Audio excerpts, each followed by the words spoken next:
भर्गो देवस्य धीमहि धियो यो नः प्रचोदयात्।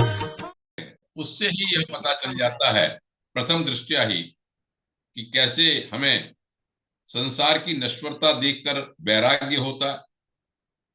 हम अपने काम करने से उपरत होना चाहते हैं, लेकिन जब हम मोक्ष की व्यवहार मोक्ष की इच्छा हमको होती है तो किस तरह से स्टेप बाय स्टेप कदम के अनुसार आगे चलते हैं कि उत्पत्ति स्थिति उपशम फिर कैसे निर्माण होता है, जीवन मुक्ति कैसे प्राप्त होती है।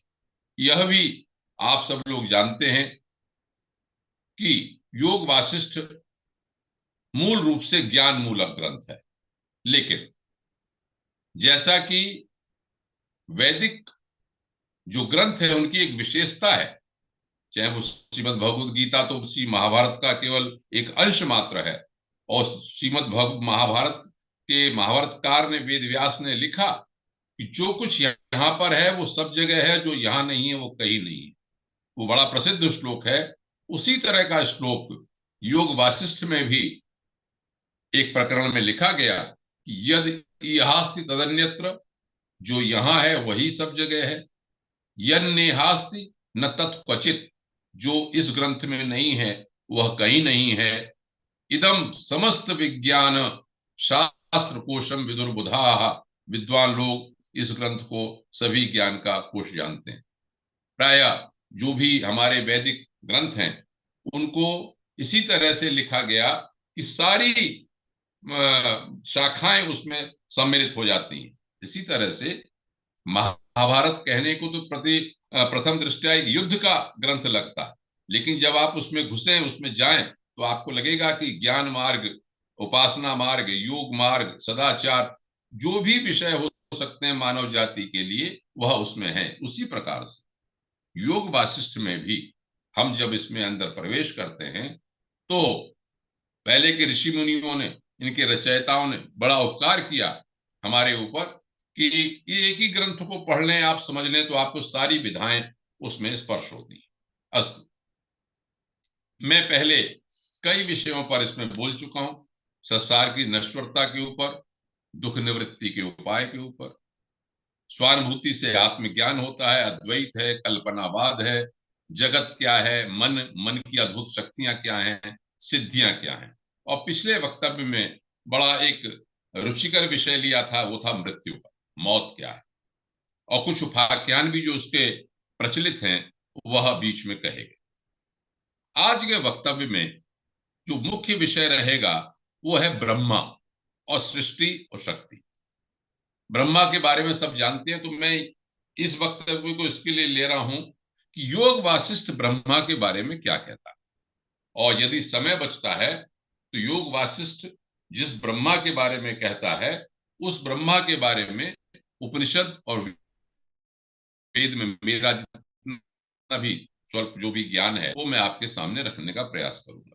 और यदि और समय बचता है तो एक उपाख्यान भी रखेंगे, नहीं तो उपाख्यान आगे के लिए रखा जाएगा। उपाख्यान इसलिए एक रुचिकर तरीका होता है जो अपनी शास्त्रीय बात कही गई टर्मिनोलॉजी में वो आपके सामने समझ में आनी। ब्रह्मा, जब जगत की बात हो चुकी, पहले संसार की बात हो चुकी, मृत्यु की बात हो चुकी, तो उससे पहले सृष्टि तो आती ही है। तो जैसे सब लोग जानते, ब्रह्मा का मतलब भाई एक पौराणिक हमने एक अपने आप वर्णन पढ़ा हुआ है कि विष्णु है, विष्णु क्षीर सागर में लेटे हैं, उनके नाभि से कमल, कमल में ऐसे ब्रह्मा पैदा हुए और ब्रह्मा ने सृष्टि रची। या उस पौराणिक प्रकरण को छोड़ भी दें तो भी ब्रह्मा का मतलब जो गजल का रचयिता है। पहले में कुछ समय आपको ये बताने का प्रयास करूंगा कि योग वासिष्ठ क्या कहता है ब्रह्मा के बारे में। योग वासिष्ठ कहते हैं कि ब्रह्मा जो है वो पर ब्रह्म, परम तत्व जो है, ब्रह्म जो है, परम तत्व ब्रह्म है, उसकी सर्जन शक्ति का एक साकार रूप है। जो सृजना शक्ति है परम तत्व में, निर्माण शक्ति है, उसका ही वो एक साकार रूप है। स्पष्ट कहते हैं योग वासिष्ठ की जगत की उत्पत्ति तो ब्रह्मा से है।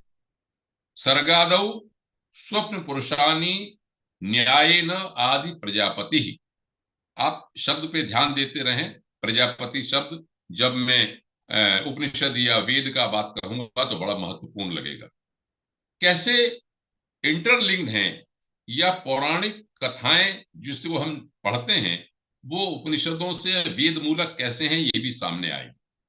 तो क्या कहा कि सृष्टि के आदि में जैसे स्वप्न होता है, स्वप्न में कोई हम रचना करते हैं, इसी तरह से वो कहते हैं आदि प्रजापति पैदा हो। आदि प्रजापति माने ब्रह्मा, प्रजापति भी नाम है, और ब्रह्म प्रजापति जो प्रजा का पति है वही प्रजापति है ब्रह्मा। और ये भी कहा कि वो प्रजापति जैसा संकल्प करता है वैसी ही सृष्टि होती है, यह सारा जगत उसी की कल्पना है। कल्पना तो संकल्प से ही होता, संकल्प के आधार पर ही योग वासिष्ठ कहते हैं कि जो परम तत्व की सर्जना शक्ति थी वो तो ब्रह्मा है, और ब्रह्मा की जो मन की जो संकल्प शक्ति है वो संसार है। ब्रह्मा का स्वरूप मन है। जैसे परम तत्व का कोई मन हो, संकल्प हो, तो योग वासिष्ठ यह कहते हैं कि मन ही ब्रह्मा का रूप धारण करता है।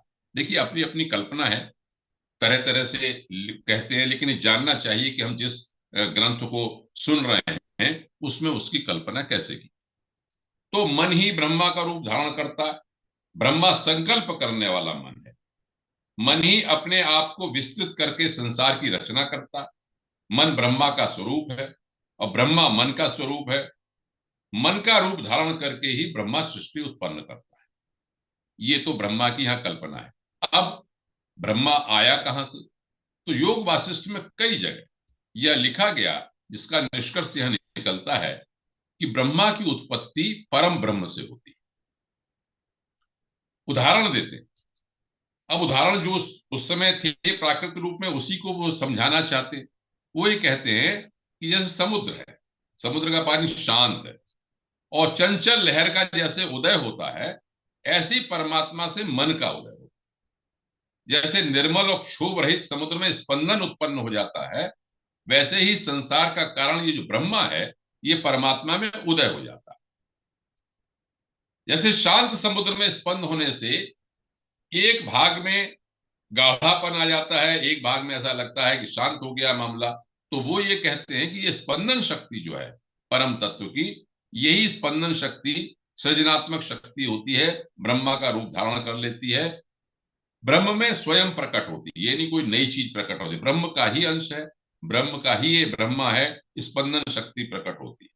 वो कहते हैं जैसे आकाश मंडल में वायु चलने लगती है, उसी तरह से ब्रह्म की शक्ति में अपने आप ही चंचलता होती है। दीपक की स्थिर एक और उदाहरण देते हैं कि दीपक की लौ स्थिर है, एक हिलने लगती है हवा से, तो चंचलता धारण कर लेती है। इसी तरह से ब्रह्म अपने आप ही सृष्टि करने लगता है। ये योग वासिष्ठ कहते हैं। और एक जगह ये कहते हैं कि चिति का अनुभव स्वरूप जो चेतनता है, उसका स्पंदन जो है, उसका नाम कभी जीव हो जाता है, कारण और कर्म आदि नाम है, वही सृष्टि का बीज है। तो स्पंदन शक्ति जो है वो ब्रह्मा की बात होगी। क्षण भर में शांत समुद्र में स्पंदन होने लगता है, लहरें आने लगती हैं, एकदम शांत हो जाता है। तो वो कहते हैं उसी तरह से ये जो बिना किसी पूर्व कारण के, ये कोई कारण नहीं होता, बिना किसी पूर्व कारण के ये ब्रह्म शक्ति, उसकी सृजनात्मक शक्ति उसमें पैदा हो जाती। और ये भी कहते हैं योग वासिष्ठ कि ये जो स्पंदन है, ये उस परम तत्व का स्वाभाविक गुण है, कि उसको जोर नहीं लगाना पड़ता, स्वाभाविक गुण है। जैसे हवा का चलना, अग्नि में गर्मी, बर्फ में शीतलता, ये सब स्वाभाविक गुण हैं। उसी तरह से चित्र रूप जो आत्म तत्व है, अपने स्वभाव का चेतन होने का नाम उसमें है, ब्रह्म तत्व ब्रह्मा में उसमें है। कहते क्यों करता है? तो योग वासिष्ठ का ये मानना है कि ब्रह्म में जो स्पंदन होता है वो उसकी अपनी लीला है, अपना स्वभाव है, अपना उसका आनंद लेने का तरीका है। अपनी शक्ति से ही लीला के द्वारा देश और काल में अपरिमित शक्तियों को प्राप्त कर लेते हैं। जैसे भंवर हो जाती है तो उनका भंवर हो गई, उसी तरह से इसमें ब्रह्मा भी इसी तरह से हो जाता है, अपने आप ही अपने संकल्प से होता है। अब जब ये सब चीजें भंवर इत्यादि होती है, तो योग वासिष्ठ ये भी कहते हैं कि ब्रह्म का जो स्पंदन होता है, स्पंदन होने से उसे एक अन्य रूप सा धारण कर लेता। हमको लगता है जैसे लहरें उठ गई तो हम कहते हैं लहर उठ गई, तो भंवर हो गई तो हम कहते हैं भंवर उठ गई। तो उसका जो मूल रूप है ब्रह्म का, उससे एक अलग सा रूप हमको दिखाई पड़ता है ब्रह्मा के रूप में। ये कहते हैं अपने ही स्वभाव के द्वारा संकल्प विकल्प करके शक्ति ये मेरे से अन्य है, ऐसा लोग समझने लगते हैं। हम समझते हैं कि इसकी शक्ति अलग है। मतलब ये दिखाई पड़ता है कि भाई ब्रह्मा पैदा हुआ, ब्रह्मा ने सृष्टि रच दी। तो जैसे हम कहते हैं सूर्य की किरणों को सूर्य से अलग समझ लेते हैं, रोशनी पड़ी तो हम कहते हैं किरणें आ गई सूर्य से, लेकिन वो वास्तव में सूर्य का हिस्सा ही है। वो किरणें भले ही हमको अलग दिखाई पड़े, हमको तरंग दिखाई पड़ती है तो हम कहते हैं जल की तरंग अलग है, अग्नि की ज्वाला दिखाई पड़ती है तो हम कहते हैं ज्वाला लपट उठी, लेकिन वो अग्नि का ही अंश है। इसी तरह से वो कहते हैं कि हमको दिखाई पड़ता है, इसका अलग है। फिर यह भी कहते हैं कि मन की संकल्प शक्ति, ब्रह्मा जो है संकल्प शक्ति है। ये भी है योग वासिष्ठ का मानना कि ब्रह्मा की उत्पत्ति का कोई विशेष हेतु नहीं, कारण विशेष नहीं। यहां पर एक शब्द देते हैं एक जगह, स्व कारणाद अनन्यात्मा स्वयंभू स्वयं आत्मवान। स्वयंभू एक शब्द देते हैं। स्वयंभू शब्द वेदों के जब हम चर्चा करेंगे उस समय काम आए। कुछ टेक्निकल बात हो सकती है आज, उसके उपरांत में देखूंगा इसको सरलता से और बताने का। पहले मैं ये सामने रखना चाहता हूं।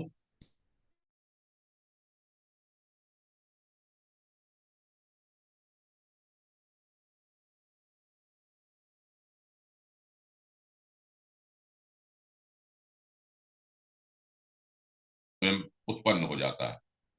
एक और बात, ये जो ब्रह्मा है यह उसकी स्पंदन शक्ति सृजन शक्ति है, क्योंकि हम कहेंगे कि हम सृष्टि रचते हैं, और ये हम जानते हैं कर्म बंधन का, कर्म का सिद्धांत, जब हम कुछ सृष्टि रचते हैं तो उसका फल मिलता है हमको। तो यहाँ पर योग वासिष्ठ का कहना है कि ब्रह्मा जो है कर्म बंधन से मुक्त है। मुझे यहाँ पर एक प्रकरण याद आता है दुर्गा सप्तशती का, आप सब लोग जानते हैं।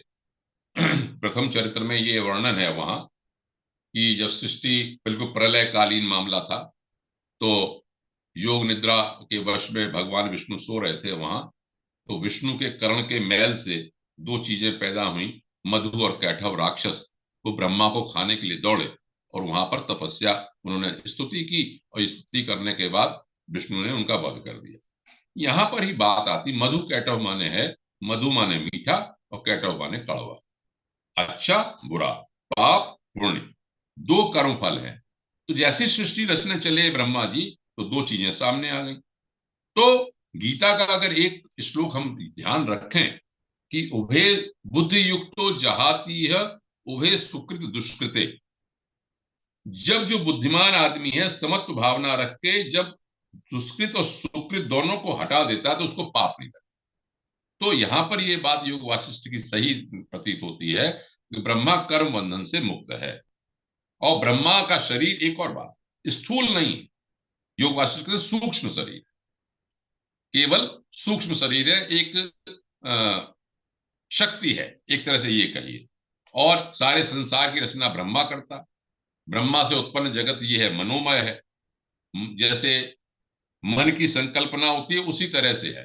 तो जैसे हम पहले कह चुके हैं कि पूरी सृष्टि को योग वासिष्ठ कहते हैं तो ब्रह्म की मन की कल्पना मात्र है कुछ नहीं वास्तव में, क्योंकि ये उत्पन्न होता है उनकी इच्छा से परम तत्व की, और हम सब लोग लीला उनकी होती है और हम सब समा जाते हैं। टोटलिटी में देखा जाए, लाखों साल के करोड़ों साल के उसमें देखा जाए तो हमारा सभी कल्पना कल्पना ही है, हमारी कोई स्थिरता नहीं। एक और बात कहते हैं कि हर एक सृष्टि नई, कल्पना हो गया, कल्प हो गया, खत्म हो गया, प्रलय हो गई, उसके बाद सृष्टि नई होती है। हम प्रायः ये पढ़ते हैं कि एक सिस्टम पढ़ते हैं सृष्टि का, ऐसे ऐसे ऐसे ऐसे सृष्टि होती है, पंचतन मात्राएं हैं, अव्यक्त है, और तीन गुण हैं, इत्यादि इत्यादि। लेकिन योग वासिष्ठ इस बात पे कई उदाहरण देते हैं कि हर सृष्टि रचना होती है तरह तरह से, आगे को उपाख्यान आएगा उसमें ये बात स्पष्ट होगी। चलिए, इसके साथ ही साथ इतना कहने के बाद वो ये एक शक्ति की बात भी करते हैं कि ब्रह्म में अनेक शक्तियां हैं।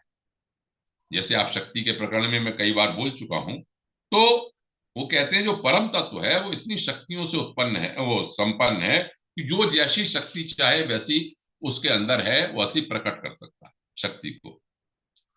जैसी शक्ति को चाहता है वैसा प्रकट कर देता है। जैसे उसी ब्रह्म में, शांत ब्रह्म है लेकिन उसके अंदर ज्ञान शक्ति भी है, क्रिया शक्ति भी है, चेतन शक्ति भी है, स्पंद शक्ति भी है, जड़ शक्ति पत्थर में है, जल में बहने की शक्ति है, चमकने की शक्ति है, तरह तरह की जो 10 दिशाएं में शक्ति है, नाश करने की शक्ति भी है, और शोक करने वाले की शोक की शक्ति भी है, आनंद की भी है शक्ति, वीर शक्ति भी है। बहरहाल वो ये कहते हैं कि बहुत तमाम शक्तियां हैं और ये सब स्पंदन शक्ति है, स्पंदन सा होता उस तरह से है। मैं इसमें रखूंगा कि नासदीय सूक्त जो वेद का है, ऋग्वेद का बड़ा प्रसिद्ध, उसमें यही लिखा है कि जब कुछ नहीं था, न मृत्यु राशि न अमृतम इतरही, न मृत्यु था न अमृत था, न रात था न दिन था, तो क्या था? आनीत अवातम स्वधया तदेकम। बड़ा महत्वपूर्ण बात वहां संक्षेप में कही गई है कि वहां स्वधा मतलब अपने आप धारण करने वाली, स्वधा माने एक ऐसी शक्ति थी जब कुछ नहीं था तो भी एक शक्ति उसके अंदर विद्यमान थी, स्वधा, स्वधया तदेकम। तब उस पे लिखता है कि तम आसीत, अंधेरा था, सब कुछ ली लिया था, डार्क एनर्जी थी, और उसमें तपसा तन महीना जायत एकम, एक तपस्या बहुत होती रही। तपस्या का मतलब संकल्प शक्ति चलती रही, संकल्प से एक शक्ति पैदा हुई जिसको कि यहाँ पर ब्रह्मा कहा या वेदों में और नाम से कहा गया, प्रजापति हिरण्यगर्भ, वो मैं आगे बताऊं। चलिए, तो और शक्ति का ब्रह्म के साथ संबंध क्या है? बिल्कुल उसी तरह से जैसे आग का दाहकता से संबंध होता है, उसी तरह से संबंध है, उसी में सब मिला हुआ।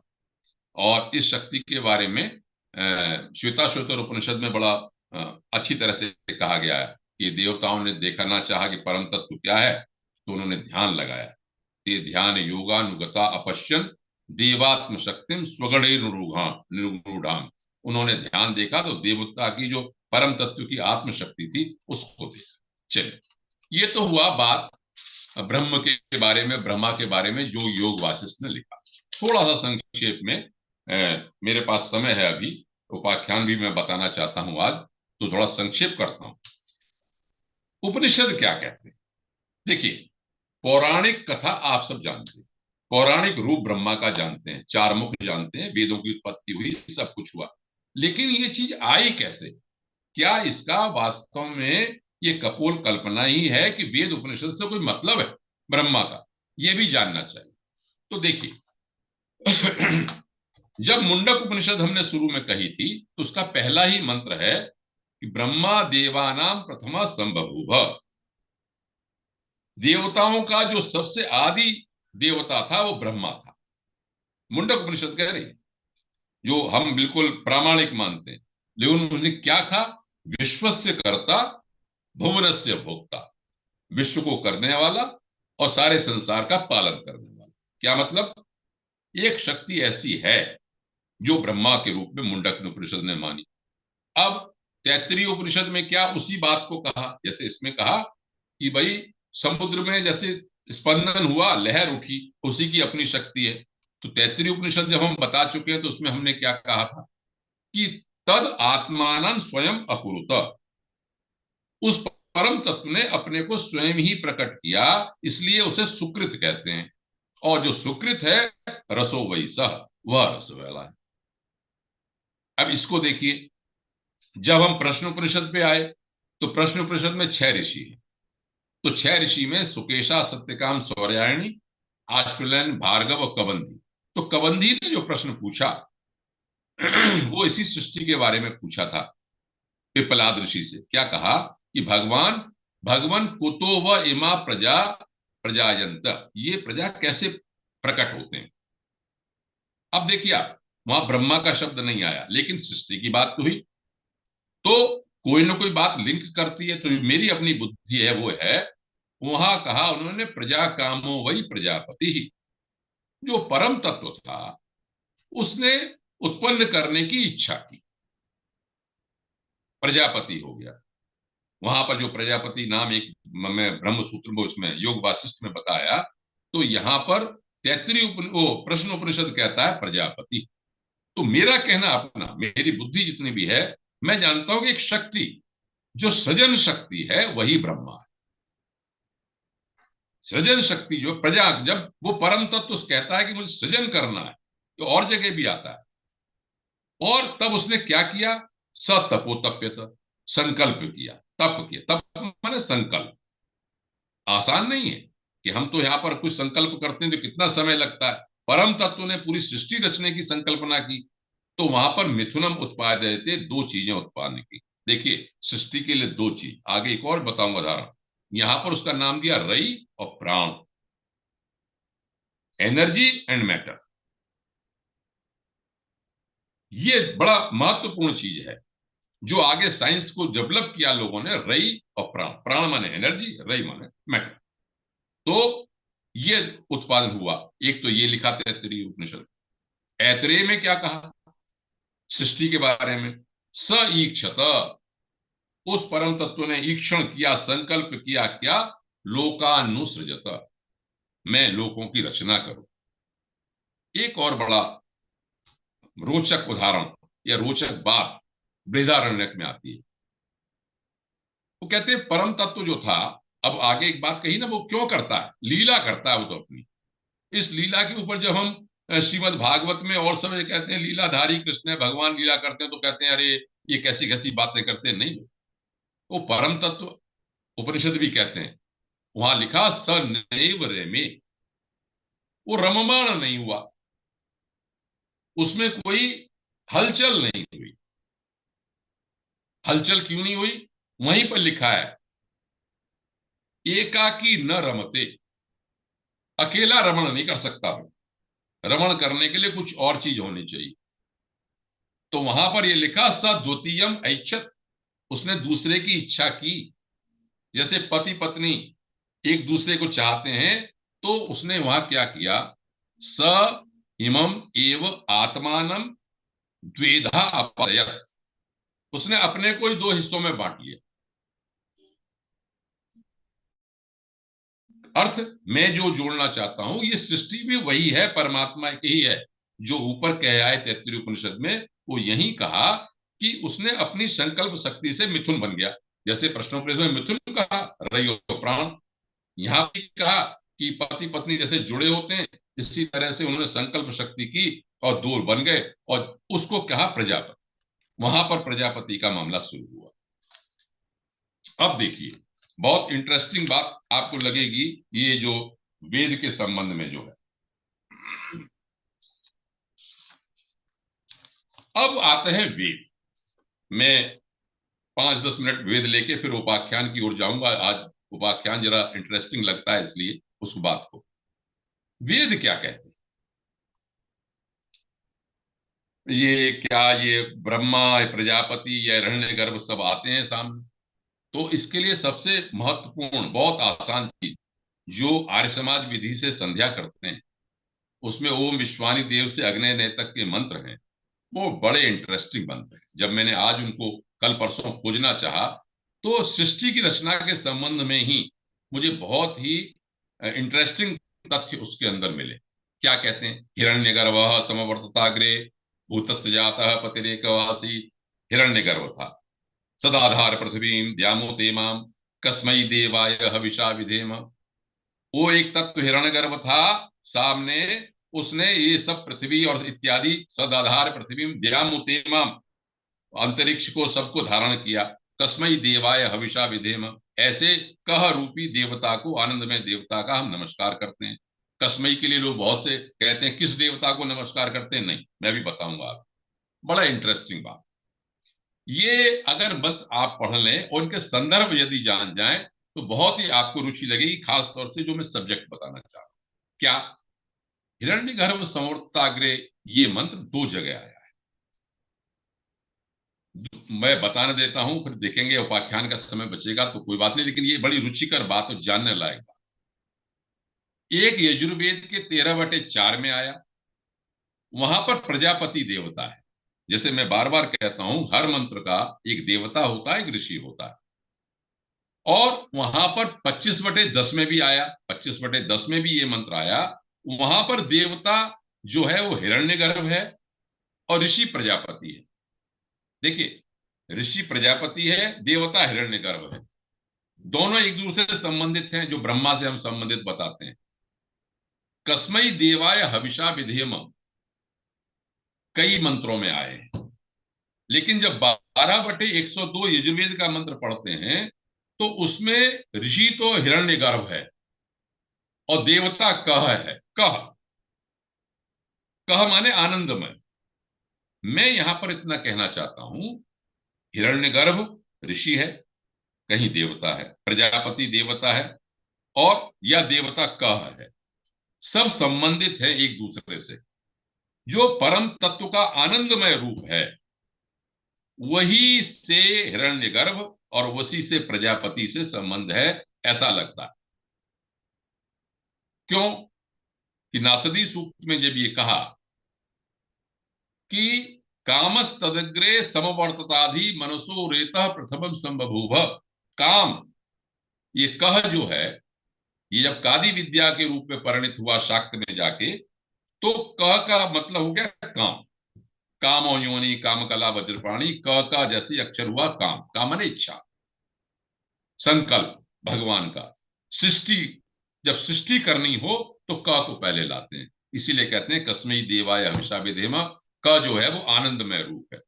एक और बात इसमें जो मुझे इंटरेस्टिंग लगी, कि जब हम और मंत्र बोलते हैं, यह प्राणतो निमिषतो, उसमें भी कस्मै देवाय, पूरे मंत्र नहीं बोल रहा हूं मैं, कस्मै देवाय हविषा विधेम आते हैं, तो उसमें जो जो देवता है वह ईश्वर है, एक में परमेश्वर है।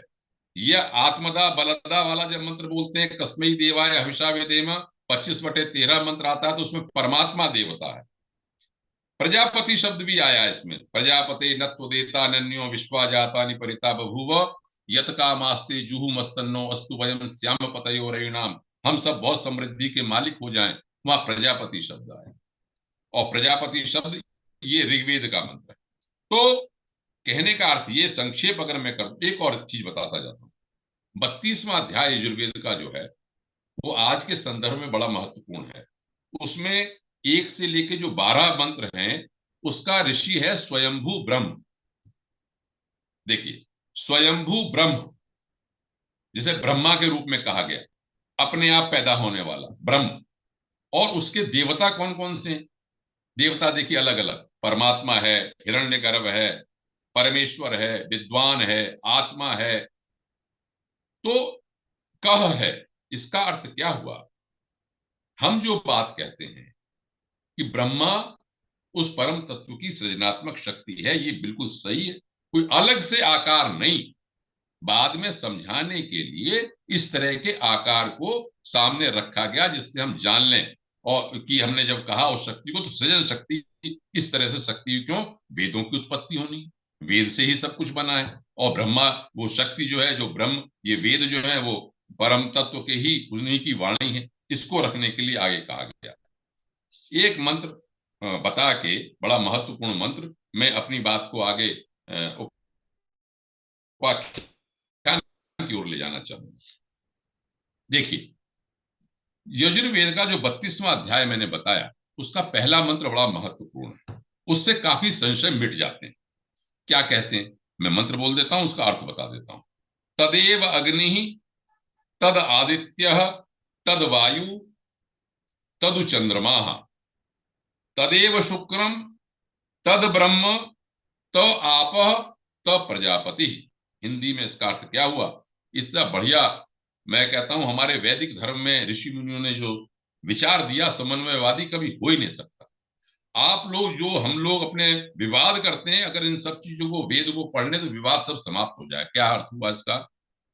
वही अग्नि है, वही वही आदित्य है, वही वायु है, वही चंद्रमा है, वही शुक्र है, वही ब्रह्म है, वही जल है, और वही प्रजापति। तो ब्रह्मा अलग चीज नहीं, ब्रह्मा और प्रजापति ये जो है सब उसी की शक्तियां मात्र हैं। इसको कहते हैं। एक और बात, इसमें ऋषि जो है स्वयंभू ब्रह्म है, देवता परमात्मा है। मतलब स्वयंभू ब्रह्म जो रचना करने वाला, वो ही कहने वाला है, और ये बता रहा है परमात्मा के बारे में। देवता माने होता है सब्जेक्ट, हर मंत्र का जब हम ऋषि देवता कहते हैं तो सब्जेक्ट परमात्मा है, तो वही सब कुछ है। तो योग वासिष्ठ का मैंने आपको बता दिया। योग वासिष्ठ के बाद जो उपनिषदों का संक्षेप में जितना मुझे समझ में आता था वो मैंने बताया। अब मैं एक उपाख्यान थोड़ा रुचिकर बनाने के लिए या अपनी बात को सृष्टि के संबंध में कहने के लिए बताऊं। कहने का अर्थ ये हुआ कि ब्रह्मा एक ऐसी शक्ति है, सृजनात्मक शक्ति, जिसे वेदों में उपनिषदों में और तरह से कहा गया। वासिष्ठ, योग वासिष्ठ ने मन की संकल्पना के रूप में कहा और पुराणों में और तरह से कहा गया। मूल वेद उपनिषद ही हैं। वहां से यदि देखें तो हमारे सारे संशय दूर हो जाते हैं। अब मैं इस सृष्टि की बात को, हालांकि इसमें और बातें भी आएंगी, लेकिन सृष्टि की बात जो इन्होंने कहा योग वासिष्ठ ने कि सृष्टि हमारे पास तरह तरह की है, तो मैं एक उपाख्यान सुनाता हूं। थोड़ा सा रुचिकर भी हो जाएगा। ये उपाख्यान क्या है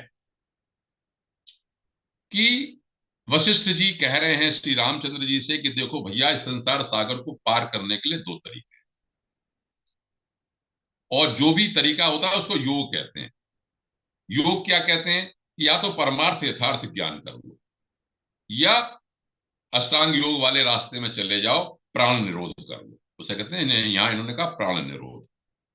ये दोनों, उनका प्राण निरोध तो कठिन है, लेकिन कठिन है तो भी करना चाहिए, नहीं तो यथार्थ ज्ञान कर लो। यथार्थ ज्ञान क्या कि हम सच्चिदानंद स्वरूप हैं और संसार कुछ नहीं है, नश्वर है। जीवन मुक्त हो जाओ, अपने में स्थित हो जाओ। दो बातें कही। अब क्या कहा कि अब शुरू करते हैं अपने ज्ञान की बात। वशिष्ठ जी कहते हैं, देखो हे राम, पूर्व कृत कर्मानुसार प्राणी समूह की संरचना में लग्न कौन थे? ब्रह्मा थे। ब्रह्मांड में ब्रह्मा ही सृष्टि की उत्पत्ति का कारण। ये योग वासिष्ठ का उपाख्यान सुनाता हूं। और कहा, उस ब्रह्मदेव का एक मानस पुत्र सदाचार संपन्न मैं। वशिष्ठ जी बताते हैं, मेरा नाम वशिष्ठ है। मैं वैवस्वत मनवंतर तक पर्यंत निवास करता हूं। एक समय की बात है कि मैं देवराज इंद्र की सभा में बैठा हुआ था, और वहां पर नारद आदि लोग थे, नारद आदि ऋषि बैठे हुए थे, और चिरंजीवियों के बारे में कथा चल रही थी। तो वहां पर एक ऋषि थे शाता तप। उन्होंने ये कहने लगे कि भाई, मेरू एक पर्वत है, उसके ईशान कोण में एक बहुत ऊंचा शिखर है। उस पे एक कल्प तरु, उस शिखर के ऊपर एक कल्प तरु बना हुआ है, जो चूत नाम से विख्यात है। चूत कहते हैं चोषण करने को, जिससे कि हमको कोई चीज मिलती है, प्राप्त होती है। रस भरी जो चीज है वो उसे कहते हैं। तो ये आम का भी एक पर्यायवाची है संस्कृत में, चूत शब्द। चूत माने जिससे हमको रस मिलता है, चूसने को मिलता है, मतलब जो परम तत्व है वो इतना आनंदमय है, उसका ये नाम दिया गया। तो वहां पर उन्होंने कहा, इसका वर्णन बहुत है, मैं संक्षेप में, अपने मुझे 10 मिनट है इसलिए कथा की ओर ले जाऊंगा आपको। उन्होंने ये बहुत विस्तार से वर्णन है इसमें, 14 से लेके 27, मतलब लगभग 14 सर्गों में ये काकभूषुंड की कथा है। काकभूषुंड का आपने रामचरितमानस में जानने वालों ने बहुत तरह से पढ़ा होगा, लेकिन योग वासिष्ठ में कैसे कहा गया ये मैं आपको बताता हूं। मेरा जो मतलब है वो चिरंजीवी की बात के साथ साथ सृष्टि के बारे में भी बताने का है आशय। जो कहते हैं वहां पर उनका वर्णन करने लगे कि वहां पर एक तरह के श्वेत वर्ण की लताएं हैं, घोंसला विद्यमान है। वहां पर एक वायसराज, एक कौओं का जो राजा भुषुंड है, भुषुंड रहता है, और वो चिरंजीवी है, दीर्घायु तो है, लेकिन उसकी विशेषता यह है कि राग रहित है, ऐश्वर्य युक्त है, और काल की गति उसके ऊपर नहीं, काल का प्रभाव उसके ऊपर नहीं। तो कथा समाप्त हुई तो वशिष्ठ जी कहते हैं, हे राम, मेरे मन में हुआ कि भाई मिला जाए। तो मैं अपने आकाश मार्ग से मैं वहां पर पहुंच गया जहां पर मेरुगिरी के शिखर पर वो वृक्ष था, और मुझमें देखा मैंने। अब क्या देखा वहां पर? देखिए, जहां पर सूक्ष्म शरीर से सब लोग विद्यमान हैं, तो वहां उन्होंने देखा कि मैंने हंस के बच्चे देखे। हंस की बात चली थी, तो हमारे देव ऋषि जी ने कहा था कि हंस की बारे में नहीं बताया कुछ भी। तो देखो, यहाँ पर जो हंस की बात आई, हंस कहते हैं ह और स, अपने हमारा प्राण आता है जाता है। हंस निरक्षीर विवेक को भी कहते हैं। यहाँ पर हंस का क्या कहा? ओंकार और वेद के मित्रभूत ब्रह्मा के वाहन हंसों को, बच्चों को देखा, जिनको ब्रह्म विद्या की विधिवत शिक्षा प्राप्त हो चुकी थी और जो सामवेद का गायन करने वाले थे, वो पक्षी नहीं, उस पक्षी के इस योनि में भले ही हों, लेकिन वो सामवेद को जानने वाले, हंस मतलब वो सात्विक वाले हो गए। फिर उन्होंने कहा मैंने शुक को भी देखा। शुक माने कैसे थे, वो देवगण मंत्रों का उच्चारण कर रहे थे, स्वाहा का। उन्होंने मयूरों के बच्चों को भी देखा, तो उसमें जो है वो स्कंद द्वारा विस्तारित शिव संधि पूर्ण विज्ञानों के विशेष जानकार थे। ये तीन बड़ी रुचिकर बातें मुझे लगी, जो हम क्या है पुराणों में इन पक्षियों को देख देख के ही हम आगे बढ़ गए, लेकिन उसके बीच में ये बात जो लिख दी, इसको हम भूल जाते हैं कि भाई जो सामवेद को जानने वाला होगा, ये वेद का जानने वाला होगा, ओंकार विद्या का जानने वाला होगा, वही हंस होगा, और जो स्वाहाकार की विद्या को जानने वाला होगा वो शुक होगा, और जो शिव तत्व के विज्ञान को और विज्ञानों को जानने वाला होगा वो मयूर। ये यहाँ पर साथ में लिखा, इस चीज को हम ओवरलुक कर देते हैं। खैर, अब उन्होंने देखा कि मैंने देखा कि एक पोटर में एक बहुत विशाल पक्षी अलग से दिखाई पड़ रहे थे। मैं समझ गया कि मैं जैसे ही उनके सामने उतरा, वो समझ गए कि ये, उन्होंने कहा हे मुनिराज आपका स्वागत है, मैं जानता हूं आप यहाँ किस लिए आए हैं, फिर भी आप कहिए कि आप किस लिए आए, जिससे कि मैं उस बात में बता सकूं। यहाँ से कुछ प्रश्न उत्तर शुरू होते हैं, है तो ये बड़ा, लेकिन मैं संक्षेप में कर देता हूं मामले को। क्या कहते हैं कि वशिष्ठ ने कहा कि मैंने उससे पूछा तुम कैसे पैदा हो, पहले पैदा होने की बात बताई, और तुम्हारी आयु कितनी। तो पैदा होने के लिए उन्हें एक कहानी सुना, मैं कहानी सुना देता हूं, उसका कोई अर्थ नहीं, लेकिन फिर भी जानना चाहिए इसमें कहानी क्या लिखी है। इन्होंने लिखा कि जो परम तत्व है, परम तत्व जो है उसकी 8 मातृकाएं हैं, शक्तियां हैं। जया विजया जयती अपराजिता सिद्धा रक्ता अलंबुसा उत्पला, 8 मातृ देवियां। उसमें जो अलंबुसा है उनका जो वाहन है वो कौवा है, और इसमें एक जो माता थी, ब्राह्मी जो माता है, उनके पास जो वाहन है उसमें 7 हंस हैं। उस अलंबुसा का जो वाहन था कौवा, उसका नाम था चंड। संक्षेप में यह हुआ कि जब वो वहां पर विचरण करने लगे तो चंड के संयोग होने से 7 हंसनियां गर्भवती हुई, और उसमें एक मैं पुत्र था, मेरे पास 7 भाई हो गए, उनमें से मैं पैदा हुआ। मतलब चंड जो अलंबुसा का वाहन था उससे, और जो ब्राह्मी के जो वाहन थे उनके संयोग से ये और इसके वाहन पैदा हुए, और भाई पैदा हुए। ये इन्होंने कहा कि मैं ऐसे पैदा हुआ। लेकिन अब इसमें बात जो असली बात वो ये है कि हम लोगों ने देवी की चिरकाल तक आराधना की, ये आराधना की बात मुख्य है, और आराधना होने पर ब्राह्मी ऋषि हमारे पास प्रकट हुई, हम लोगों का मन पूरी तरह शांत हो गया। ऐसी धारणा हुई कि एकांत में जाके हमें ध्यान समाधि में रहना चाहिए। तब हम अपने पिता जो चंड जी का जो विंध्य प्रदेश था वहां गए, उन्होंने अलंबुसा का हमने देवी का हमने प्रार्थना की, और प्रार्थना करने के बाद तो उन्होंने कहा कि अब हम तत्व ज्ञान पूर्ण प्राप्त हो गया तपस्या के कारण। मुख्य बात यह कहने की कि ये चिरंजीवी होने के लिए तपस्या, और तपस्या के बाद पूर्ण ज्ञान जो है वो आवश्यक है। वहां पर ये कहा, चंड ने, उनके पुत्र पिता ने कहा, वो काकभूषुंडी बता रहे हैं कि तुम लोग यहाँ पर रहो, साधना करके तुम्हें पर्याप्त मात्रा में भोग भी और निर्विघ्न मोक्ष भी प्राप्त होगा इस मेरु पर्वत के ऊपर। इसी तरह से जब मैं कहते हैं मैं यहाँ, ये तो मेरे उत्पन्न होने का कारण है। अब भूषुंड ने ये कहा, नहीं, वशिष्ठ जी ने पूछा कि आप अकेले ही क्यों हैं। तो उन्होंने कहा समय के अनुसार मेरे सारे भाई का चले गए, अपने मुक्त हो गए, और मैं शिव पद में लीन हो गए, और मैं रह गया अकेले का। तब उन्होंने पूछा कि ये बताओ कि जब प्रलय की वायु चलती है या सूर्य जब नष्ट होने को होते हैं, तब आपको क्या क्षोभ नहीं होता। अब यहाँ पर समत्व ज्ञान, जो ज्ञान का मार्ग है, वो भूषण जी के माध्यम से हमें योग वासिष्ठकार बताना चाहते हैं। 5 मिनट और लगेंगे इस कथानक को समाप्त करने में। भूषण जी ने क्या कहा, देखिए, योग जो गीता का उपदेश है वो कैसे उतारा हुआ है इन्होंने अपने में, वो देखिए। कहते हैं कि हम परमात्मा में सदा स्थित रहते हैं, इसलिए भ्रम का अवसर आने पर भी हमको भ्रम नहीं होता। हम अपने स्वभाव मात्र से संतुष्ट रहते हैं, इसलिए इस घोंसले में भी रह के आप क्या कहते हैं, काल यापन करते हैं। मैं प्राणायाम के द्वारा योग बल से संपूर्ण कल्प की बात जान लेता हूं। मतलब वो योग बल में भी सिद्ध थे वो। और जैसे साधारण मनुष्य भयभीत होते हैं, मैं कभी भयभीत नहीं होता। कोई भी भोग हमारे लिए आकर्षित नहीं करता। लेकिन एक बात इन्होंने यहां पर ये कह दी योग वासिष्ठ ने कि साधु पुरुषों का जो संग है, बस वो सबसे ज्यादा महत्वपूर्ण है मेरी दृष्टि में, सत्संग वालों के लिए। अब आई बात, ये सृष्टि की बात से मैंने शुरू की थी। वो प्रश्न पूछते हैं कि भाई जब प्रलय काल में सूर्य और चंद्रमा को गिरा देने वाली उत्पात वायु बहने लगती है, तब तुम संताप रहित कैसे हो पाते हो?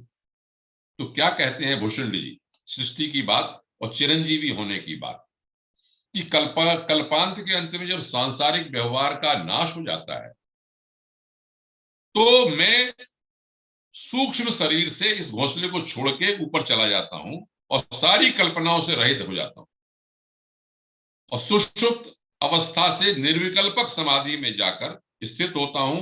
तब तक स्थित रहता हूं जब तक कि ब्रह्मा पुनः सृष्टि को नहीं करते।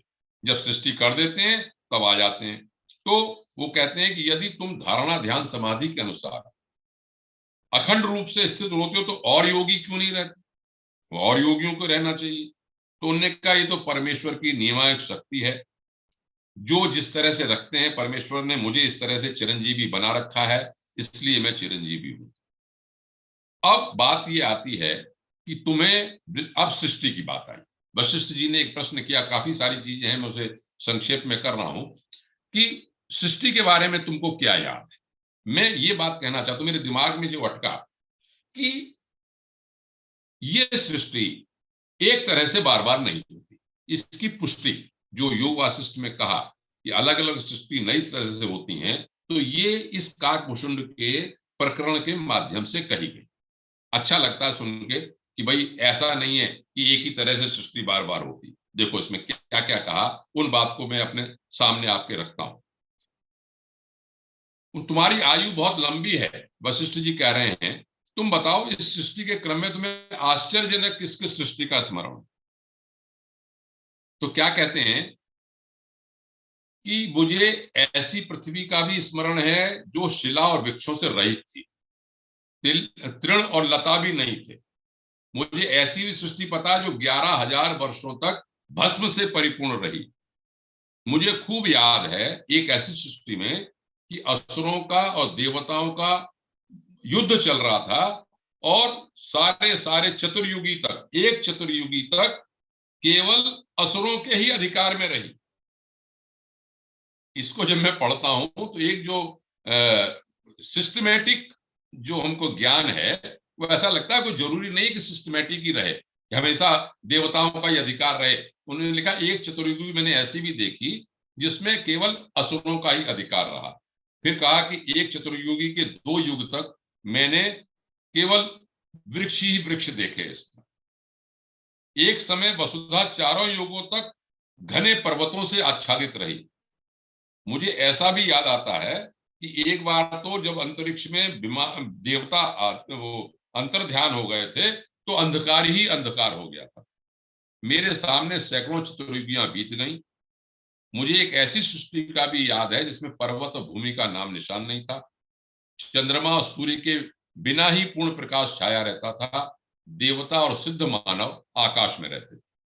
मुझे ऐसी ही एक सृष्टि का स्मरण है जिसमें न कोई इंद्र था, न भूपाल था, उत्तम मध्यम का भी कोई भेद नहीं था। फिर उन्होंने कहा कि पहले सृष्टि रचना का संकल्प हुआ, ब्रह्मा जी आ गए।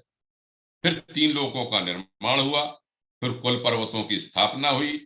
वर्तमान सृष्टि के बारे में कह रहे हैं जिसमें वो पैदा थे उस समय। और ब्रह्मा जी ने जम्बू द्वीप आदि वर्ण वो बनाए, सारे द्वीप बनाए, अलग अलग मंडल बनाए, देवताओं की व्यवस्था की और गरुड़ जी की व्यवस्था की, ये सब कहा। फिर तरह तरह के अवतार के बारे में, हयग्रीव इत्यादि के बारे में बताए। और ये भी कहा वशिष्ठ जी से, हे वशिष्ठ, ब्रह्मा के तो आप पुत्र हैं, लेकिन आपके 8 जन्म हो चुके हैं, ये मुझे पहले से ही, और 8वें जन्म में आपका मेरी मुलाकात होगी ये भी मुझको पता था। तो उन्होंने कहा कि जैसी सृष्टि अब है वैसा इसका जो संस्थान दिशागण है, इसी तरह की 3 सृष्टियां पहले हो चुकी हैं। और समुद्र मंथन की बात भी कही, फिर उन्होंने वेद की बात कही, उच्चारण की बात कही, मंत्र की बात कही, रामायण आदि प्रसिद्ध की बात कही, सबकी बात कही उन्होंने। फिर उन्होंने जीवन मुक्त, जो अंत में मैं करना चाहता हूं, वो बात आती है जीवन मुक्ति की, कि आपको कैसे मृत्यु बाधा नहीं पहुंचा, ये जानने की बात। तो उन्होंने कहा कि भैया देखो, कई सारी बातें कही, वासना और पाप से रहित हूं, मानसिक चिंताओं आशाओं से रहित हूं, राग द्वेष रूपी विष से रहित हूं, मैं लोभ से रहित हूं, मैं कामदेव से रहित हूं, मेरा चित्त निर्मल है, मेरा मन चंचल नहीं है, इसलिए मुझे ये मृत्यु, जो जीवन मुक्त हो गया हूं, मैं अपने स्वरूप में स्थित हूं, इसलिए ये मुक्ति जो है मुझे, जो मृत्यु जो है मुझे बाधा नहीं पहुंचाती। तो समय हो गया है। इस तरह से काकभूषण के माध्यम से योग वासिष्ठ ये बताना चाहते हैं कि वो परम तत्व जो है वो ब्रह्मा के माध्यम से सृष्टि करता है, और सृष्टि अनेक प्रकार से होती है। तो आज की जो बात जितनी भी मेरे से समझ में आई, मैंने आपके सामने रखी। तो आज के वक्तव्य को मैं यहीं समाप्त करता हूँ। धन्यवाद। बहुत बहुत धन्यवाद आपका। मैं आप सभी को अनम्यूट कर देता हूँ, जिनका भी जो प्रश्न हो वो अपना प्रश्न पूछ सकते हैं। बिल्कुल बिल्कुल। बहुत बहुत आभार श्रद्धेय पांडे साहब, और आभार प्रोफेसर कालरा साहब, देवऋषि जी और चौधरी साहब। और जैसा कि अरविंद भाई साहब ने सिस्टम डाला हुआ है कि एक विचार और 3 बार हो, कामयाबी कभी बड़ी नहीं होती, पाने वाले बड़े होते। बहुत। दरार कभी बड़ी नहीं होती, भरने वाले हमेशा उसको बड़े होते जी। इतिहास के हर पन्ने पर लिखा है, दोस्ती कभी बड़ी नहीं होती, दोस्ती निभाने वाले सदा बड़े होते हैं। बहुत बहुत आभार। अब 3 बार ओम का उच्चारण, उसके बाद समाप्ति।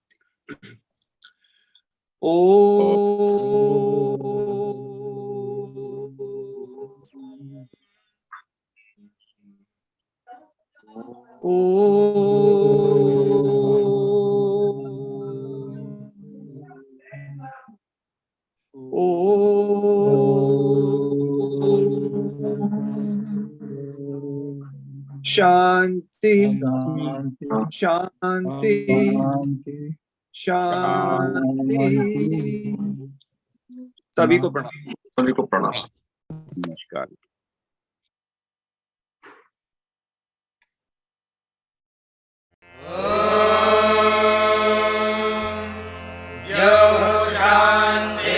शान्तिरन्तरिक्षं शान्तिः, पृथिवी शान्तिरापः शान्तिरोषधयः शान्तिः, वनस्पतयः शान्तिर्विश्वे देवाः शान्तिर्ब्रह्म शान्तिः, सर्वं शान्तिः शान्तिरेव शान्तिः।